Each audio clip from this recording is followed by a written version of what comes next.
ఇప్పుడు bubble gum pedicure అంటే మీరు ఇట్లా సన్నగా ఉంటది చూడ్డానికి, మీకు వాటర్ బబుల్స్ వాటర్ లో వేస్తే ఎలా పెద్దగా అవుతాయో సేమ్ అలాగే అన్నమాట. ఇది మీరు ఎక్కువ వాటర్ లో వేసారంటే, వీళ్ళు ఆల్రెడీ ఎక్కువ వాటర్ లో వేసారు, దీంట్లో ఉన్నాయి కానీ విజిబుల్ లేదు చూడండి. సో వాటర్ అనేది ఒక ప్యాకెట్ కి 1/2 లీటర్ పైన తీసుకుంటే సరిపోతుంది. 2 బౌల్స్ నిండా తీసుకొని రెండిట్లో సగం సగం వేస్తే అవ్వదు. ఇప్పుడు చూడండి, నేను ఇంతే వాటర్ తీసుకొని వేసాను, ఎంత బాగా వచ్చింది.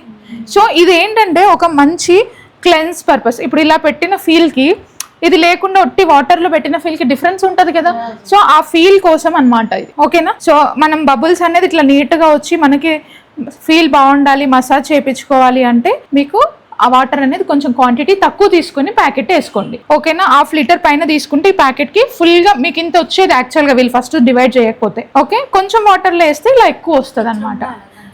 ఇట్లా ఉండాలి కన్సిస్టెన్సీ. ఇలా మీరు డిప్ చేసుకున్నా కూడా ఒక 5 మినిట్స్ ఉంటే ఆ సూతన్ ఎఫెక్ట్ కి మంచి ఫీల్ వస్తుంది, హీలింగ్ లాగా అనమాట. ఇప్పుడు healing therapies different types. So ఇది ఒక ఫీల్తో హీల్ అనమాట.